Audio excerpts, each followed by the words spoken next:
can sketch, you can do CAD, and you can model like a man. But what about everything else?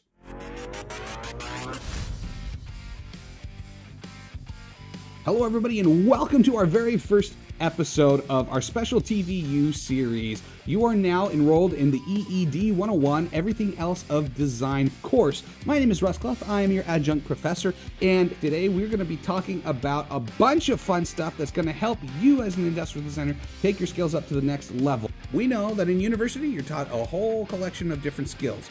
Hard skills like sketching, model making, those core skills are vital to becoming an industrial designer. But there's a whole bunch of other stuff that you've got to master that usually you just get done through baptism by post-graduation. We thought that it would be wise to compile a course full of activities and various different exercises that you can do to practice and develop those skills. I guarantee that if you guys invest a smidge of time into actually executing these exercises, it will pay for itself tenfold in the long run as you grow as an industrial designer. When it comes down to the business of design and everything else that you need that falls outside the scope of what you're learning in school, this is going to be your top number one source. And today's guest speaker is just going to blow your freaking minds. We're covering a few different topics today. First of which is, one, how do you capture branding into your presentations? A good industrial designer is a great graphic designer. You can make great products, but if you can't sell them visually and tell the story, you're never going anywhere. You can't have good business without proposals. If you're going to be working for yourself as a freelancer, these templates are going to be invaluable for you. So definitely download them and and follow up with us so that you can use these for your future business that you're developing. Or if you're going to be working at a consultancy, just understanding the fundamentals of a good proposal will be so valuable for you. And just knowing the different process that you go through to win and keep clients. Great stuff. And they don't cover that in school. Third thing that we're going to be practicing today is presentation. You can be a mediocre designer with great presentation and people skills, and you will excel. So, as important as it is to spend time sketching, model making, and doing CAD and rendering, it's also just as important for you to practice presenting. All right, so without further ado, ladies and gentlemen, I know you're anxious to hear from him, and so am I. So allow me to introduce our guest speaker today, the one and only Michael Janda. Michael is an award-winning creative director, designer, and agency veteran. In 2002, he founded the creative agency Riser, which provided design and development services for clients that included Disney, Google, Warner Bros., Fox, NBC, ABC, National Geographic, and many other high-profile brands. Michael sold his agency in 2015 and now spends his time speaking, developing books, courses, and other social media content to help creatives level up. He is the author of Burn Your Portfolio and the Psychology of Graphic Design Pricing. For somebody to address us on the everything else of design, there is no other more qualified to be speaking to us. Michael Janda, thanks for joining us here on the very. Hey, Russ, thank you for having me. This no is problem.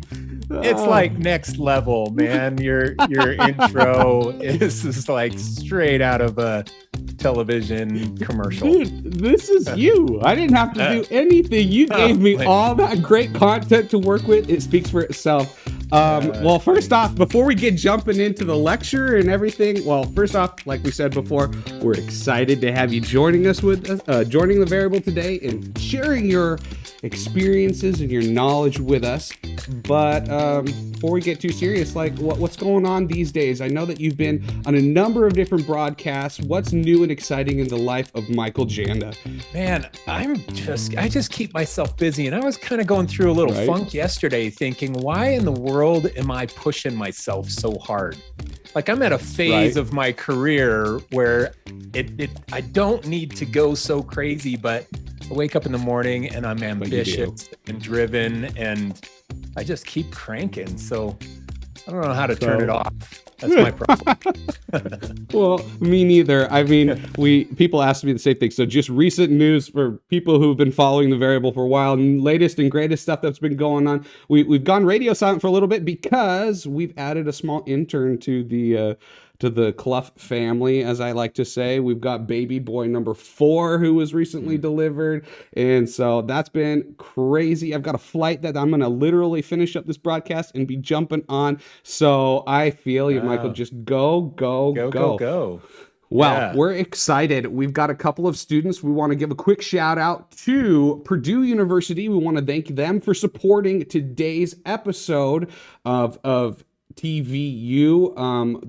We have a recent graduate from Purdue, Taylor Chandler, who's going to be joining us, as well as William, who's a current senior in their industrial design course. So like we said at the very beginning, we're covering a number of different things, and what it really boils down to when it comes to taking up your design skills to the next level is practicing. I'm going to put a link down in the comments where you guys will have access to all of the course material so that you can do it yourself. We recommend you do that and just bask in the wealth of knowledge that we're about to enjoy from Michael Janda. So I'm going to get this queued up over here.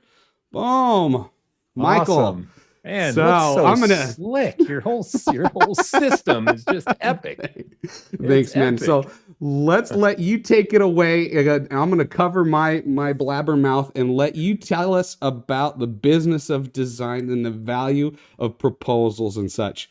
All right. Well, thank you. Thanks for having me on your show. It's super fun. And my whole platform right now is the business of design. It's because I went to school and I didn't learn any of that. I learned design, visual design. I learned composition and color theory and typography and all of those fundamental design principles. And then I get thrown out into the real world, and all of a sudden I'm having to pitch clients and propose work and scope projects and manage a team. And all those things I didn't get in university education.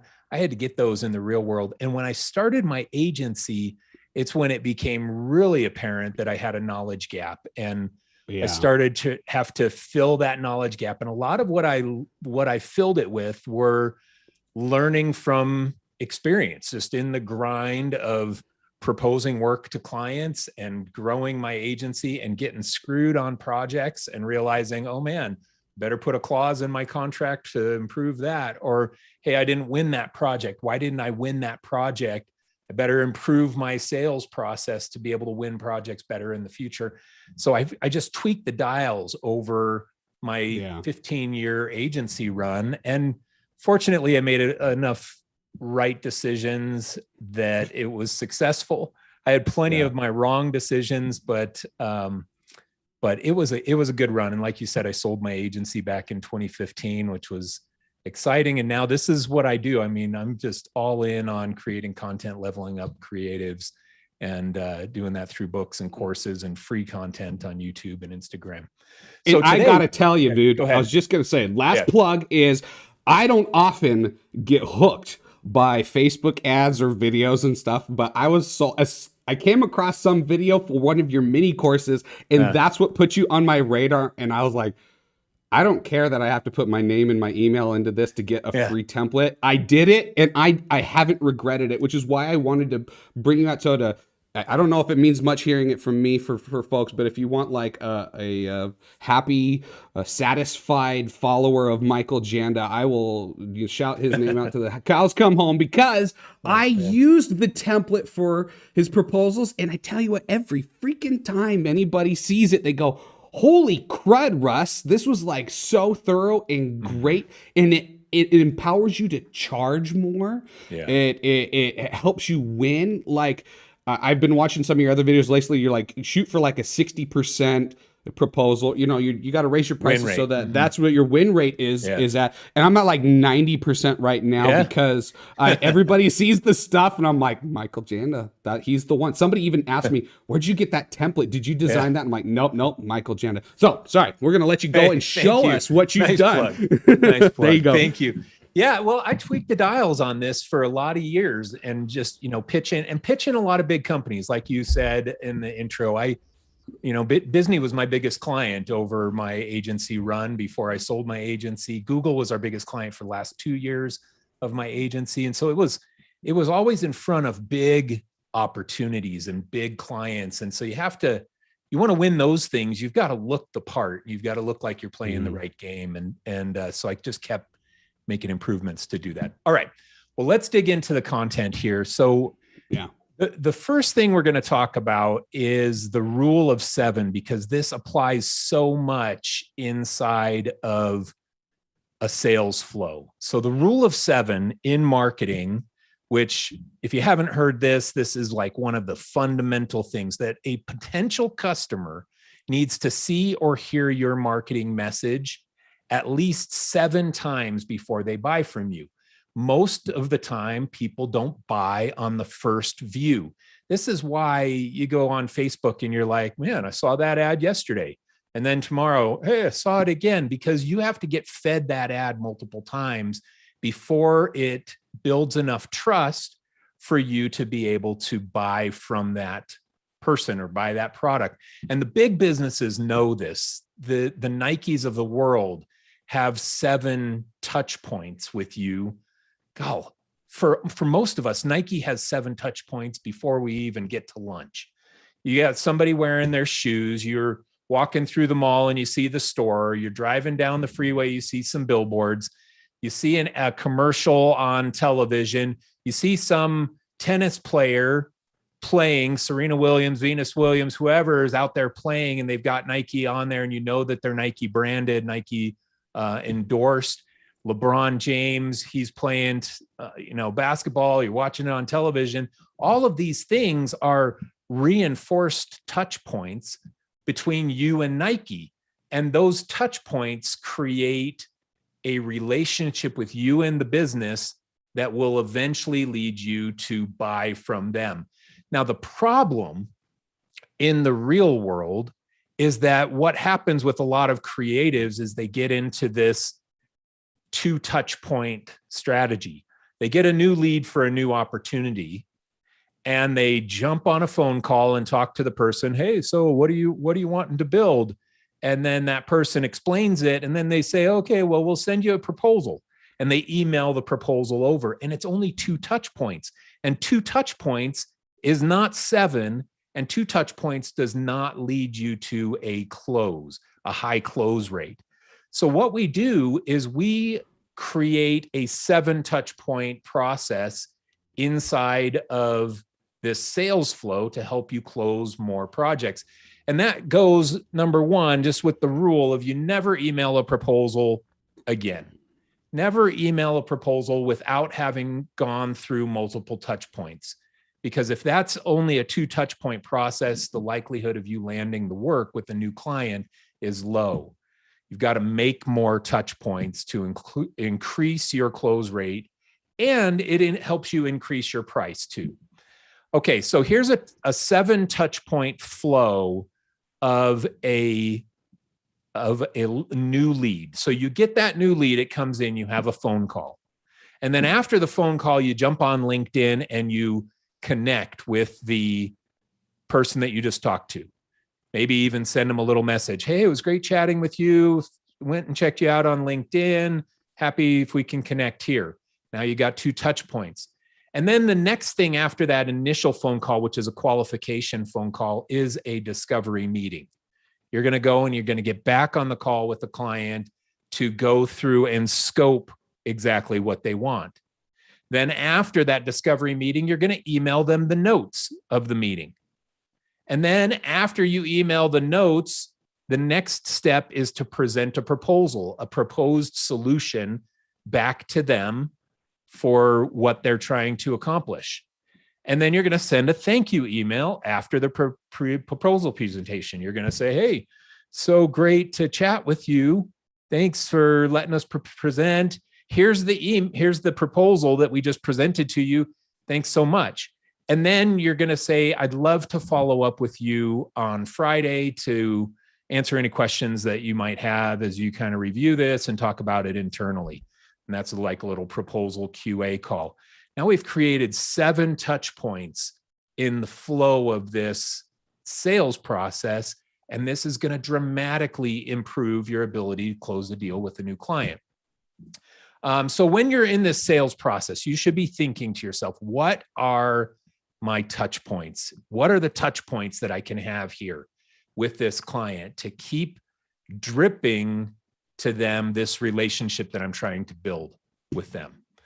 All right, so here is the sales flow, and then we'll show what I'm going to be talking about specifically on this.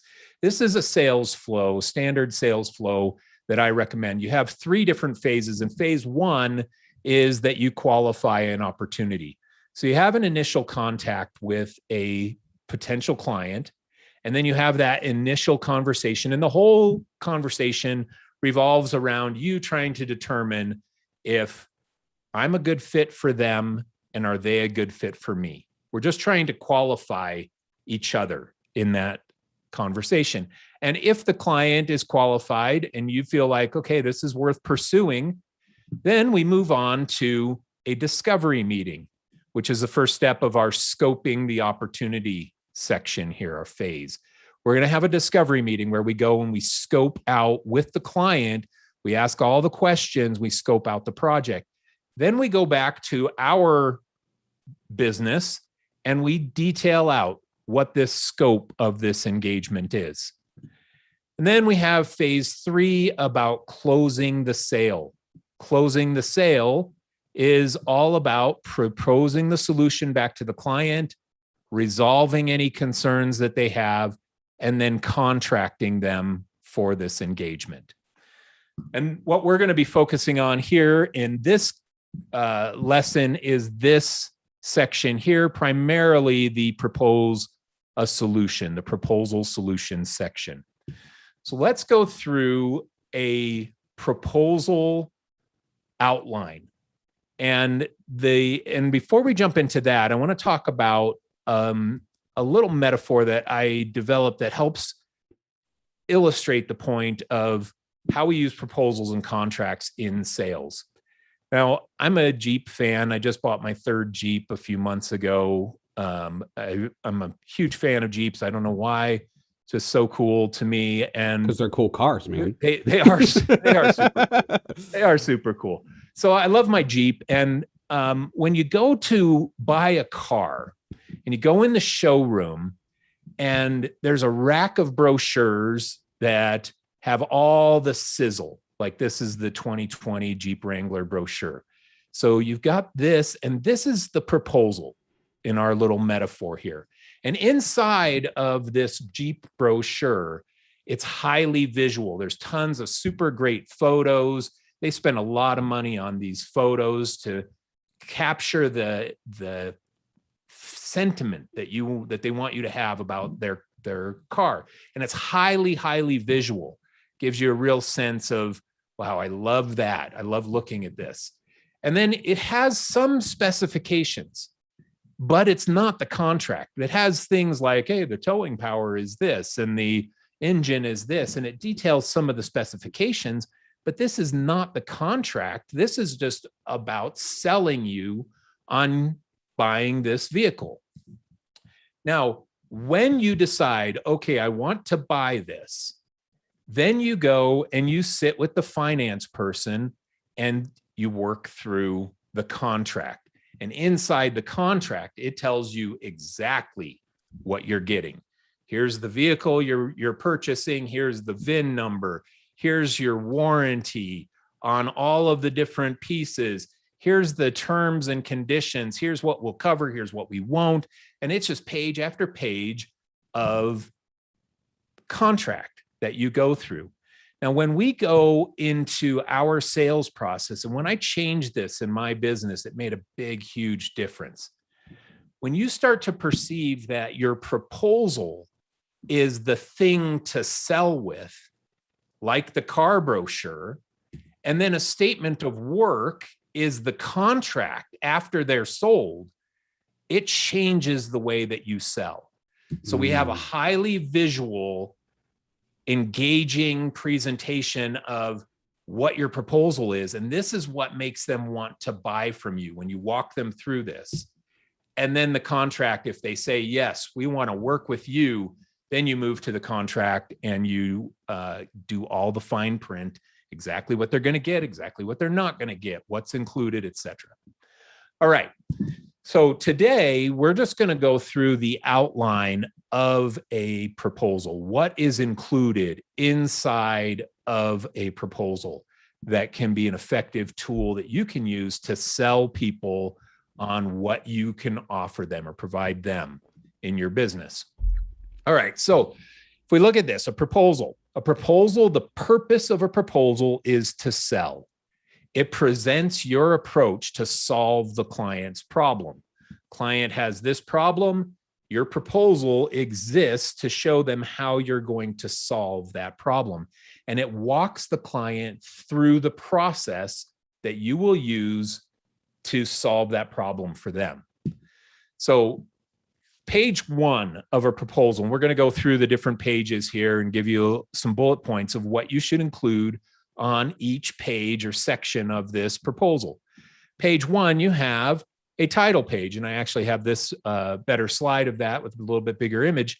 The title page, you have a proposal number, you have a client name, you have the proposal title, you have the date that you created it, you have your agency contact information or your personal contact information, and then you have a little description of the document. What does this document exist for?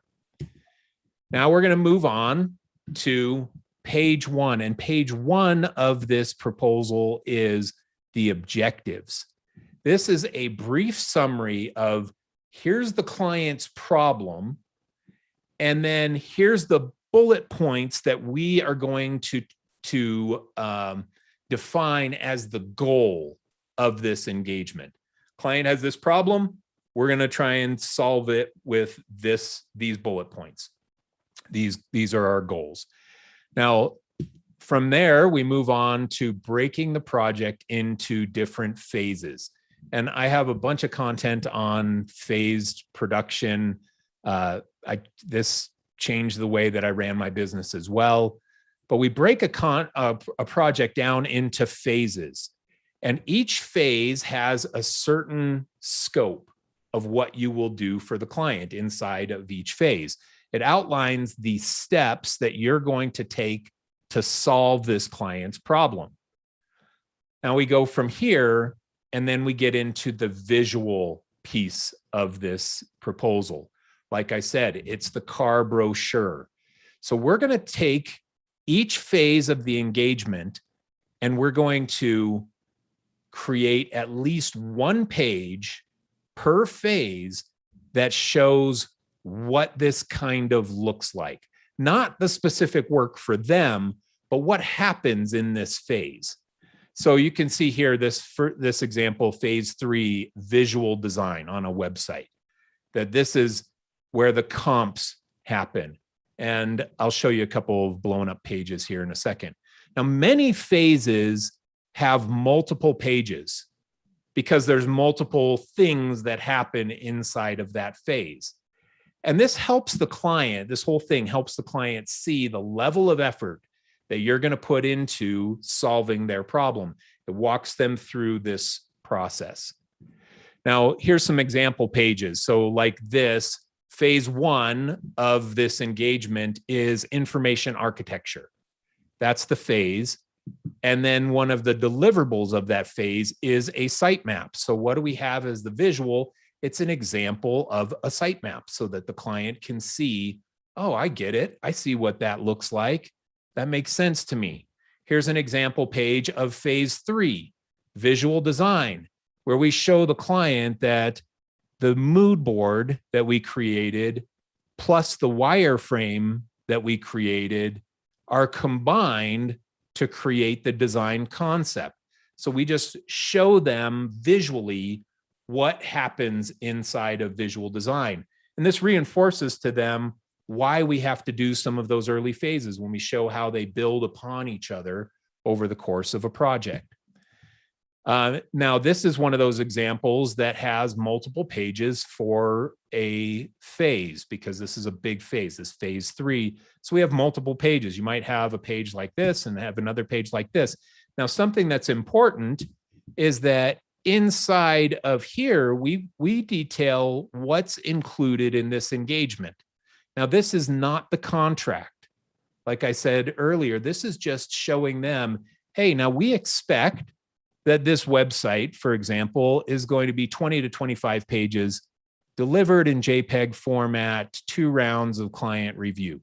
That's what happens in this phase of visual design. And we're going to start with 2 homepage design styles. So we create this little thing that says, hey, here's a brief summary of what's included in this phase, but it's not the contract. Again, I keep reinforcing that because it's an important distinction. Now, here's an example of a phase 4. So quality assurance, testing, and launch. And we might show that, okay, now it's on a little laptop and we can see what this phase is going to include. We're going to test it on multiple different devices. Okay, so that's some examples of these visual pages that you want to create to show your client the process that you're going to walk them through to solve the problem they're looking to solve. Then from there, these phase breakout pages, we go on to optional phases like this, optional services. Now, these are things that the client doesn't necessarily ask you for, but you know from your experience that it could be beneficial to them, so you include it as an optional service inside of your proposal. So in this situation, copywriting. We haven't discussed it with the client. They're going to write the copy, but hey, we can offer you copywriting services. We have a copywriter that we work with, and if you want us to include that, we can offer that to you for an increased price. Then we go into project management, and project management is how we show them how we're going to manage this project. And I used to use a tool called Teamwork. This is an example of that. And it was just a subscription-based project management software that we used at my agency. And we used it to manage the projects. And we would put a slide inside of our proposal flow that showed the client, hey, and here's all the phases like we just showed you, but we're going to manage this project inside of this project management software where you're going to be able to see all the milestones and all the deliverables and who's working on what. We're going to use it to manage all of our communication. And when you show this to the client, it's there just to reinforce the, hey, you can trust me. We're organized. We're methodical. You can trust us to do this work for you. We also include in our proposal an estimated project duration. Now, I'm not a big fan of dated milestones inside of a proposal because as soon as they missed one, then it's all thrown out the window. So what I started using was estimated timeline per phase. So you can see here that phase 1 of this project is already complete, but phase 2 is going to be about a 1 to 2 week engagement. Phase 3 is roughly 2 weeks. Phase 4 is 2 weeks. And then the total combined time of this project is probably somewhere in 6 to 7 weeks. And if you look over on the left, we estimate that this project will be completed sometime around October 30th or by the end of October. And that is based on us hitting all the milestones and you as the client hitting all the milestones for feedback and things as well. So you set that a target date for completion of the project, assuming that everything goes smoothly as expected. Then at the end, we have 2 last little sections here. One is the estimated project budget, which gives them an estimated budget price for each phase and then provides them with a total budget. And you can see there's a little price section there for related optional services. And then we have the next steps section as well, where now we've walked them through this whole proposal. Now we're going to prepare them for what comes next. Next, hey, if you want to work with us and do this engagement that we just walked you through, we'll create a statement of work that will be our contract for this engagement. And this acts as a little call to action to tell that client, okay, here's what we are going to do, and here's what comes next. And it preps them for that next step. And then you bookend the whole thing with a thank you page that just has a reinforcement of your contact information.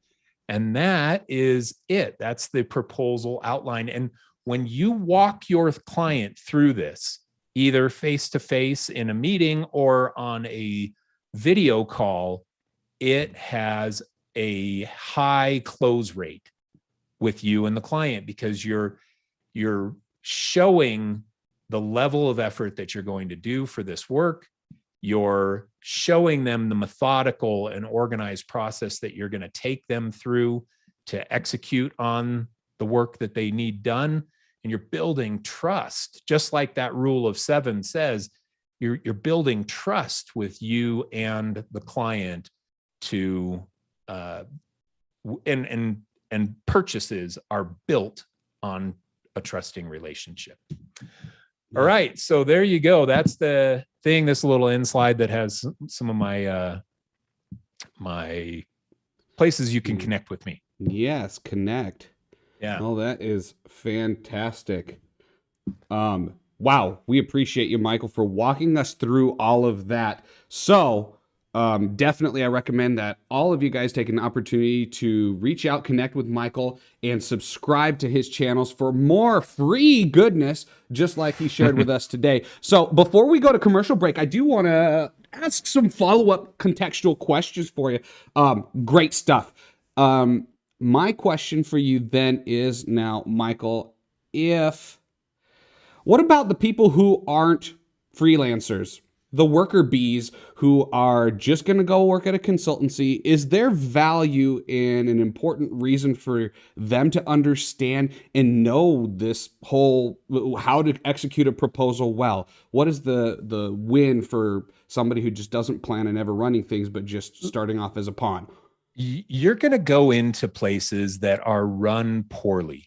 And unfortunately, a lot of businesses, a lot of creative businesses, marketing agencies and things just are run poorly. And understanding better ways to sell and better ways to propose work and better ways to scope projects can be a value add that you bring to the table at a business that struggles with some of those things. So there is a benefit to learning the right way or the best way to do these kinds of things, so that you can make improvements wherever you're working, whether it's your own business or somebody else's business. Well, I can just say that if somebody had come to me and stuff wasn't up to snuff quite, right, and we weren't doing the proposals as you've kind of prescribed in your outline, and somebody came into the team and they said, hey, this is a cool thing that I came across, and they shared it with me, and they said, this is how I've done it in the past, and this is how, I mean, I don't know, anybody comes to me and says, I feel like we could close 20% more of our contracts if we did this, I'm like going to perk up and listen. And so even for those, so I guess that's my message, those who may be sitting there thinking, oh, I don't plan on running anything. No, know this stuff. And if you work at a consultancy and they're doing, at least you'll be familiar with the steps. So when somebody's asking you, oh, hey, can we do a change order to the statement of work? You're not like sitting there like with a deer in the headlights going, like, what is that? How does that work? So, oh my goodness. And you know what, Russ, in that too, I mean, man, few people want to stay on the bottom rung of a business. Right. And so if you want to progress, you've got to add value to your business. And a lot of the value that will promote you at a company is unexpected value that you can provide. So if you go in and you start showing them better ways to close business and better ways to run their operations, then they're going to take note and say, wow, man, Russ he's really killing it here. He's made some changes that have made our business better. You know what? We need a new art director. Why don't we hire Russ as our art director? We'll just promote him, because look at what he's doing just as a designer here. Look at the value he's bringing. Imagine what he would do if we loosen the reins on him and let him actually have a bigger role here. So, any knowledge is power in business, just in general. And anything that you can learn that can provide unexpected value to your employer has massive benefit for you. It really does. Well, hey, Michael, I know you and I could go back and forth on this for a good while. I know I'm a chatterbox for sure, but we do want to give our participants an opportunity to riff with us, to give you a little bit of understanding of the assignment. We gave them the template, Michael Janda's template, and we asked students to pick a consultancy as if they worked for them and they were filling out and creating this proposal. And then, so say, during our commercial break, you'll see Astro Studios. I aspire and I enjoy connecting with, and I like Astro Studios a lot, so I use them as my examples. But so if I were doing this assignment, I would take Michael Janda's template, pretend I work for Astro Studios, and I collect a few shots from their website, put it at the beginning of the deck to give everybody some reference, and then we're going to try and have graphic continuity throughout the entire proposal document to show that, oh, hey, this is a Astro Studios, that's our example, but the students chose other ones, proposal, and we had a fictitious job from a potential client, Logitech, to design their new computer mouse. So we're going to get set up right during this commercial break and let the students make their presentations, so don't you guys go anywhere.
You're watching TVU.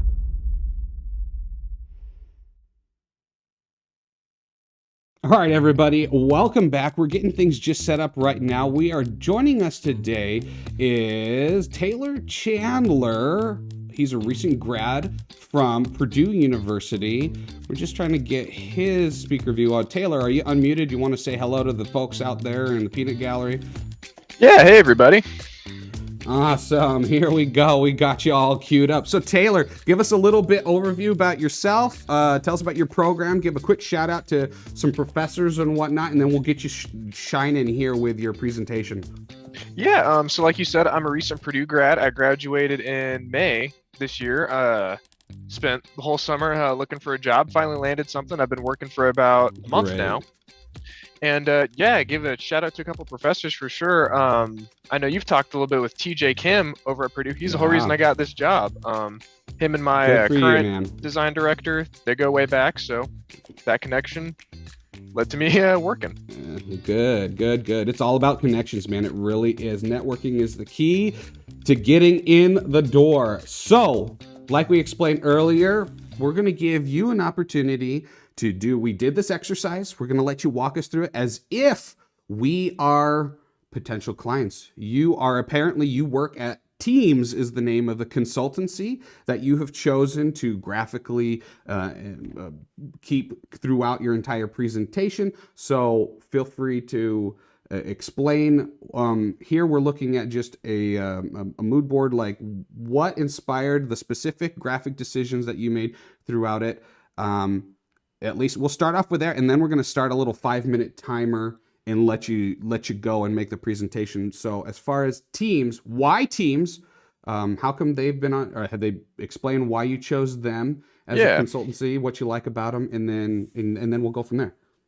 Yeah, so one of the reasons I chose Teams was because my current job, I'm actually close to them. They're in Chicago. I'm about an hour outside in the suburbs. But Okay. I've also gotten a talk with, I believe, their current CEO, because I think they just had a leadership change. Purdue has a general good relationship with them. I got to visit them a couple years back at IDSA Midwest when that was hosted in Chicago before COVID. So it's just so that's one thing. I'm familiar with them. And the other Okay. thing is I really like their visuals, because I feel like the kind of two sides of the spectrum you see visually are either like minimalist Scandinavian or like kind of this sexy Apple Samsung like black on white high Ah, contrast stuff. yeah. And I feel like Teams is definitely more towards the Scandinavian side, but even more of a middle ground, because I feel like their color choices are, not that there's anything wrong with Scandinavian style, but I like No, the kind of more saturated, and it's different. It just appeals to me. it's different. Okay, gotcha. And so these inspiration shots were taken directly from their website. Yep. And I I also guess have what, some from other sources, okay, like their Instagram. great. All right. So Michael, you're still here with us, right? Yeah. Okay, good. So we'll let you as we go along. We've now got a point of reference from this company. We're going to hit a 5-minute timer and let you go, Taylor, and see how far. I mean, it's not a race. Let's just see where we get at that point because we're just managing time. You'll see a little. You'll hear the ding, ding, ding. That's your way to go, and then there'll be a 1-minute notification so you can see where we're at, and we'll close as soon as the timer is up. So without further ado, we'll let you off. 1, 2, 3, go. All right. So, to start off, we at Teams have been contacted by Logitech. We know that you guys are looking to redesign your M705 mouse, which at this point is a little old, and you're looking to potentially target some newer clients. We know that you're looking to kind of get back into the market, make it affordable, and get that product back out there. So, from our first meeting we had, we were talking about the things you were looking for specifically, and talking about other things we could potentially branch out into. We kind of pulled out 3 main objectives. So one, we want to visually refine the design of the mouse to appeal to your target audience, being workers, especially stay-at-home workers due to COVID, from the age of 20 to 35. There's also a big focus in the market right now for computer mice on ergonomics. So we want to kind of play into that, tackle that a bit if we can. And then we also want to maintain the affordable price of the original mouse, because obviously mice can go all over in price range. There's cheap ones you get at the office supply store, and there's $100 gaming mice with more buttons than you need. But we need to find something that's definitely a bit more affordable for our target range. So we at Teams have kind of put up 5 different phases that we would like this to go through. There's a visual exploration phase, which is going to be primarily ideation sketching, doing more visual research, any additional kind of touch points or ergonomics or buttons or things we need to look into. We're going to follow that up with form studies done out of foam models, CAD, renderings, make everything look nice and sexy, and then visual model. So just to dive a little bit deeper into those product concept sketches, so we're going to try to get you a bunch of JPEGs, and not just of final sketches, which I believe you guys wanted 20, but we also want to give you all our ideation. So if there's any legacy, or after another round of review or two, we need to go back and revisit something, we still have access to those, and you still have access to those, because we want you to be able to see how this evolved, not just necessarily the final 20 sketches that we deliver to you. So this is ideally going to take a couple weeks. We'll start with rough kind of thumbnails, flesh them out, review with you guys, and hopefully get you some nice, better renders. After that, and you pick your top 3, which we had also discussed, we're going to make foam models of those, and we're going to use those to better explore the form, because it's one thing to get a 2D sketch, it's another to kind of craft the general shape, feel it in your hand, especially if we're going to be playing into ergonomics. So we're going to ideally try to take some time to further develop the 3-dimensional shape, since we spend some time developing it on a 2D scale. And ideally, once we find 3 that really work and that you guys really like, we're also going to try to overnight ship those to you. So that way you can hold them in your hands, and when we're reviewing, you can see what we're talking about, and we can have a better dialogue and discussion that way. Then, based on that selection, assuming you guys really like one and that's the one we move forward with, it'll be time to take that 3D foam model and put it into CAD. Ideally, you guys said you wanted a SolidWorks model, so we're going to do that for you. And then, of course, that will lead to the next part, which is your sexy presentation images. So we're going to obviously do some renders for you guys, not just to generate hype for the sake of advertisement, selling the product internally to higher ups and stuff like that, but also for mock-up packaging. So that way we can get some nice visuals on the outside, even though at this point we don't technically have a product. So we'll make sure to do some nice photorealistic renderings, get those to you in JPEG form. And then after all that is said and done, we're going to get you a high quality appearance model. So we're going to take some time to do a really high quality, high resolution 3D print. We're going to paint it, we're going to prime it, we're going to finish it, we're going to make it look as realistic as we possibly can, overnight ship that to you. And then ideally after you get your hands on that, we'll have a discussion and see where to go from there. If we know, maybe we need to make a color change, a finish change, but that way you can see it, hold it in your team meeting in your hands, and as we're talking, you got a visual reference, something to hold that you can look at. So as for estimated project duration, the longest phase we think is going to be visual exploration. You know, kind of getting down there in the weeds, trailblazing, finding the visual style that can take the longest, especially depending on how many rounds of review we go through. After that, we only predict a week for each of the other phases, getting us to a grand total of 6 weeks turnaround time. And then for estimated budget, since phase one is, of course, the longest, it's also going to be a little bit more expensive. Most of that is going to go into labor, especially if we do multiple rounds of revision. That might take a week or 2 or 3. Then after that, it's just labor and materials. So as you can see, phase 5, a little more expensive since we're doing a realistic, you know, highly finished, highly quality model. All right. Okay, that's great. Good job, buddy. There it is. So, and there's the thing. You almost got through the whole entire thing. And I don't think that close. the point of... No, that's all right. It wasn't a race necessarily to see like, gee, how fast can Taylor talk and blast through this? That wasn't the point at all. So, let's see if I can switch up my view. Why don't we have you... Can you scroll back to our reference images of teams of... There you go. So, Michael, I've got it set on here, so as soon as you start talking, it should switch over and change the view from Taylor. Okay, I'm great. here. Hey, I'm back. Hey, now it's back to you and I. We're going to give some feedback to Taylor. Overall, way to go, buddy. Like, you just recently graduated. This is your first pass at anything like that. So, if we, like, give you some constructive feedback, you can consider this a win. No, man, Taylor, you slayed it, dude. It was honestly, you know, what I loved, you presented with confidence. Your pacing was great. And it could have been the timer. I know that the slides help though. And I think that that's what I want to emphasize here. When you have this document created and you're walking your client through these different phases and these different images, it just helps that pacing go so much better than you just rambling on to a client and not knowing, oh, where's my cutoff time? You know, not feeling it. And those slides just help so much. And I thought that was really evidenced in the way that you presented that, Taylor. So you really slayed it. Confident, articulate, knocked it out of the park. Well, thank you. I appreciate it. Good job. Yeah. So I'm going to pull that up. So we've got this. So some feedback, some constructive. So let's go to that very first slide, Taylor, if you can. Yep. Boom. So teams. Yeah.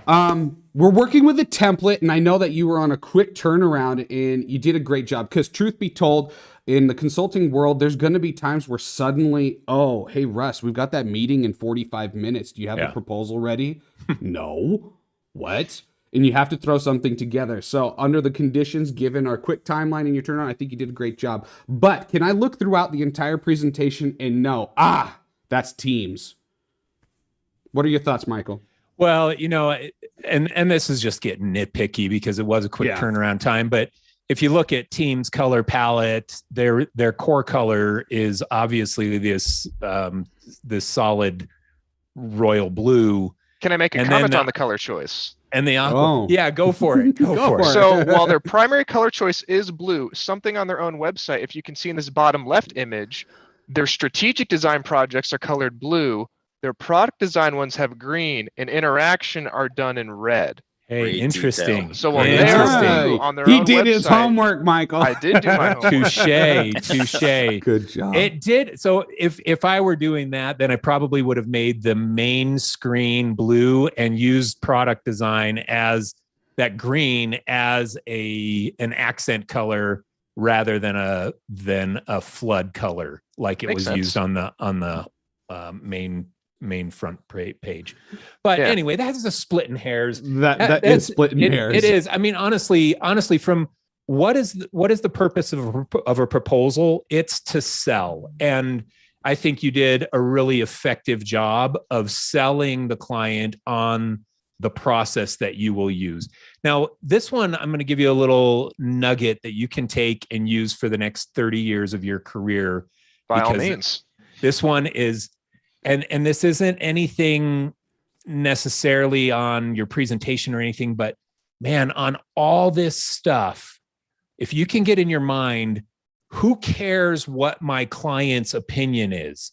What the opinion that is most important is the opinion of their target user or their target customer.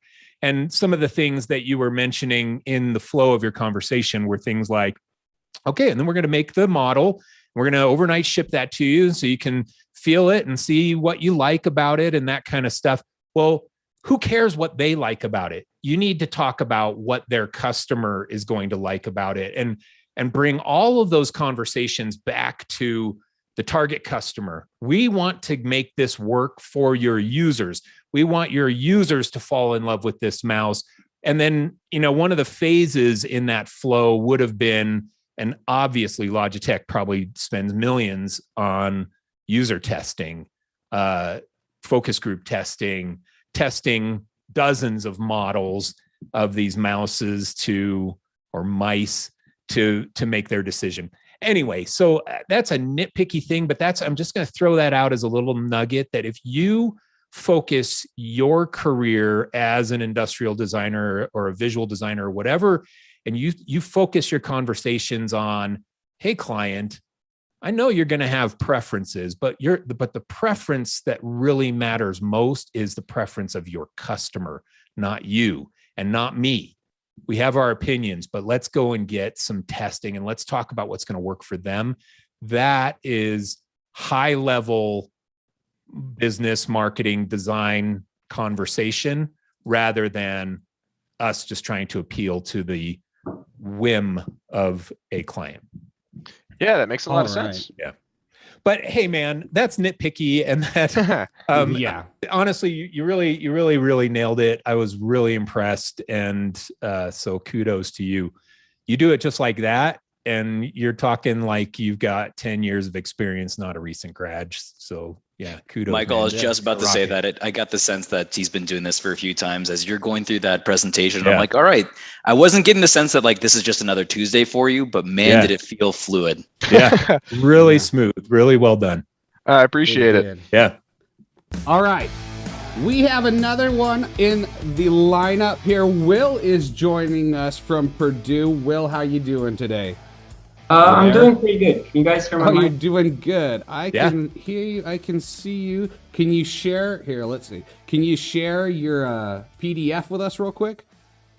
Do you want me to share it on my screen or? Yeah, can you share it on your screen? Here, while he's getting that pulled up, we'll sit right here. So another thing, Taylor, since I know you can still hear, one of my thoughts when I was thinking about that, I was like, budget, that was a screaming deal. Oh yeah.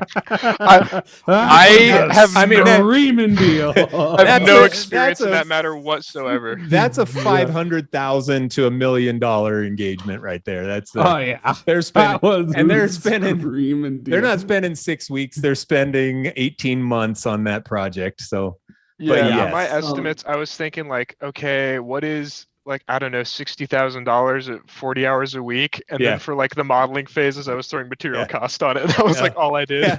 Hey, that's good. That's good pricing logic. It just doesn't factor in the amount of money that their business will make off of this mouse design. And so the value to the end customer isn't factored into just a time and materials kind of mindset on pricing. But hey, man, all splitting hairs. You rocked It's all split in here. It's telling me that the host has disabled participant screen sharing. Just by the way.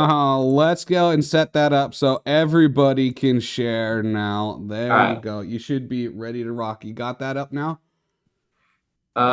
Should be. Is that working? There we go. It is coming together. Why don't you make it full screen for us, and you're off to the races. So, final thoughts. Way to go, Taylor. Good job on presenting that. It's hard getting in the hot seat. You did a great job. Will, we're excited to hear your presentation as well, and we're gonna just continue riffing on this. If you guys want to reach out to me at thevariable.design, so you can find my contact info there. We're also on Discord. We're more than happy to have you guys do this exercise, and we'll walk through and we can do. There's Patreon supporters can get one-on-one sessions. So if you go to www.patreon.com/thevariable.design, you can support this channel, and part of the perks is that we'll do one-on-one sessions just like this. Or if you'd like to even participate, just hit me up, Russ at thevariable.design. Okay, without further ado, we're going to come on over here and let Will get going with us. All right, so tell us about your company. It's Level Design. Yeah, so I picked Level Design, which is a kind of smallish design firm based in San Francisco. Okay.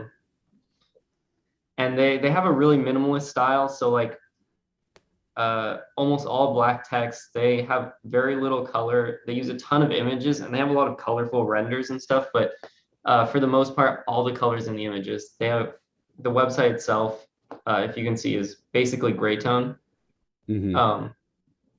With a lot of white negative space. I slightly grayed out a bit of it so you could see where the boundaries of the images were, but sure.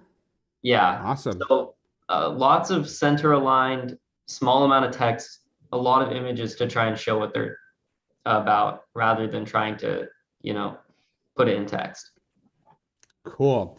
Alrighty. Well, you've given us our baseline visuals that you tried to put throughout your presentation deck here using Michael's template as a guiding North Star. So I'm gonna, like I said before, hit the 5-minute timer, let you riff for a little bit, and then we're gonna close out this episode. Okay, ready, set, here we go. Sure.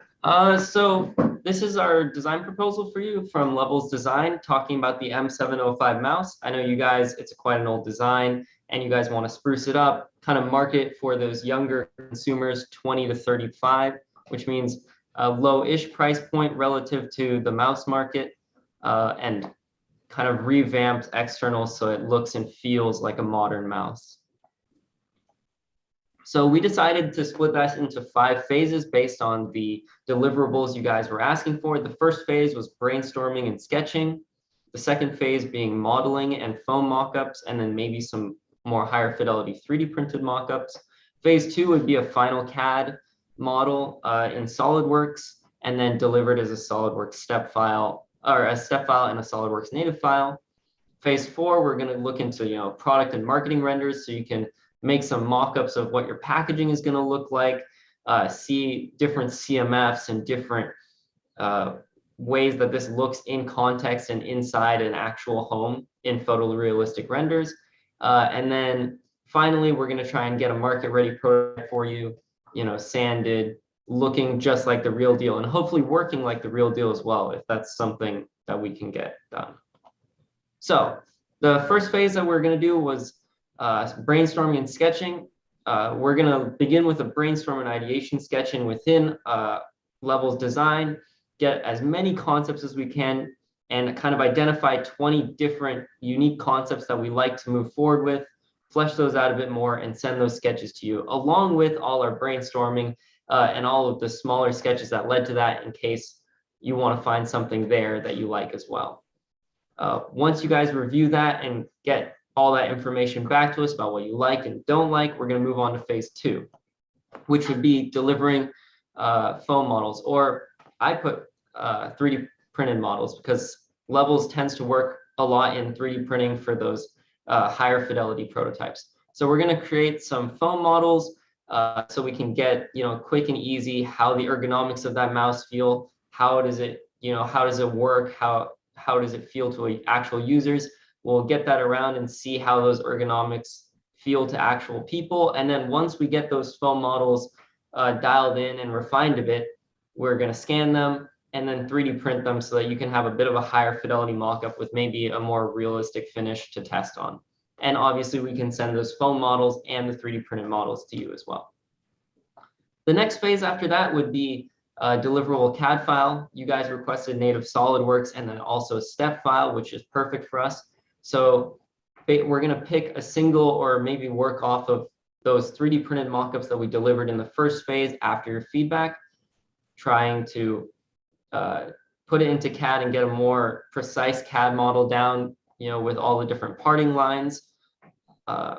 We'll give the CAD model to you guys for final adjustments, and then maybe looking at adding production details in CMF once you guys give us the green light on that phase. And the next phase would be marketing and package renders, which is something our studio is really good at. We're going to try and get you guys some different kinds of renders for product packaging, so you can mock that up and show that within your company and see how that product's going to look packaged. And then also some in-context renders, so you can see, how that product fits in someone's hand, how it looks on a desk, and really understand it in its environment. And so I said the deliverable for this phase to be about 10 marketing and packaging renders, but it can be more based on what your specifications are and what you guys need. The last phase is a refined CAD model printed out in all the different parts, and then we're going to try and sand it, prime it, get all of the CMF that we want that you guys selected from the previous phases onto that, so it looks and feels like a real product. In addition, we're hoping that you guys can send us some of the internals, or we can take apart the internals from a different mouse and plug that in so that we can really get a feel for how it uses and have users actually test it on computers and give feedback to that. So that would be the final phase of the project. In terms of duration, we estimate the total project duration to be about 8 weeks, starting with a half week for brainstorming and sketching, and then 2 weeks for 3D prototypes, because we need to get those to consumers, bring them back, edit them. That's a much longer process. Phase 3 would be CAD modeling and CMF. Again, because we're going back and forth, it's going to take a little bit longer. All right. Are we cutting it there? It looks like Will's timer went off. So yeah, or Russ, you're Will. Where's Russ? Russ, are you with us? In spirit alone. I suppose so. But yes, that was the timer and it was excellent. So great job. Yeah, Will, you really did great on this one. Why don't you stop sharing your screen? Yeah. And then that'll get us back to a full view. Russ, are you back with us? Not Somehow he is muted. Oh my goodness, I was muted, guys. How did I do that? I remember my first time talking into a microphone. Oh my goodness. Well, I didn't want to get any of my heavy breathing during Will's presentation, so I muted my mic and I set it to the side, and then I'm sitting here on screen talking to you guys. Yeah, I'm right here. Why can't you hear me? That's because I was muted. Sorry, folks. A little comic relief. Let me kick off the feedback with Will. Yes. Hey, Will, what's your experience? You're a senior at Purdue right now. What's your experience selling creative work? Have you ever done it before? No. What's your experience pitching to clients? Ever done it before? I've really never done anything like that. I have a little bit of experience. I did a club for a while where I had to do a little bit of talking, but really not much in a professional setting at all. Okay, so I assumed that, and I just wanted to ask that question to highlight how effective the flow of a presentation like this is, because when you break it down into the phases, it helps you as the creative think about it the right way. And then you create this visual slide that helps you talk about the right things. And it really just forces the pacing to be right, the flow and the pacing, because what you just did came across as a seasoned person who's done it many, many times. It didn't come across like, yeah, your last job was mowing lawns. It didn't feel like that, So Yeah. kudos to you. And I was a little nervous for you because I did think that Taylor knocked it out of the park. And I was like, oh man, Will's got his work cut out for him because Taylor did such a great job. I hope that Will can follow up, but you did, and you did an outstanding job, just like Taylor did. I'm really impressed with both of you guys on this exercise. Purdue's got some good students in the program. Amen. They're kicking butt. So, hey Russ, I go do have ahead, some Andre. constructive feedback. Okay, So yeah, go ahead. when you're throwing around acronyms, and this is for anyone, you are sometimes not aware of who's in that call. So legal might be on that call. Some other stakeholders that are going to be voices in whether or not they accept this proposal or how it's being accepted. So when throwing out acronyms like CMF or CFM, saying the acronym is absolutely appropriate to show that you have exactly. You have that industry language down, but also following it up with the actual meaning for those that may be on the call that may not actually know what that is. So saying CFM and then color material finish afterwards kind of is a bit more inclusive and may cut down on the questions afterwards, or potentially someone that's maybe not even comfortable asking that question and just kind of nodding along. So. If that's something that you're able to do, I would highly encourage to do so. Yeah, thank you so much. That's a great point. I didn't even think about that. It's something where we like use those words so much when we're like in the studio talking to other designers. Yeah. And it's only going to get worse with more acronyms as you get into the industry. So I do have a question for both of you, actually, Taylor and Will. When you presented this, did you have any what you felt were gaps when presenting this? And I would like to address that here. So did you feel like something was missing that you wish you were able to put in, but the template didn't address it? Or did you feel like it really served the purpose that you were instructed to put together well? Ooh, that's a good question. Did you guys feel like it gave you everything you needed? Yeah, I think it did. I didn't, because I was thinking literally like 10 minutes before this started about some optional services I might put in, which was something I know Michael talked about, which wasn't in my presentation. But for the overall purpose of, selling the service rather than, I mean, I think Michael covered it beautifully when he was talking about the car brochures. It gives you the general idea. It's sexy. It draws an appeal. It explains some of it, but it's not, the boring, legal, technical. I think it served its purpose really well. Excellent. Yeah. And what about you, Will? No, I think it really did. I like someone else mentioned about breaking it into those phases and then kind of marketing each phase. I thought was a really good way to start it. I put in a lot of images from their past work, like I browsed their Instagram and stuff, so I could show kind of what their product looked like in other scenarios. I do kind of wish I'd emphasize that more, like talking about, oh, this is a company we worked for in the past, and these are some examples of this phase from that company, so they can see what they're getting. I think that would be kind of cool.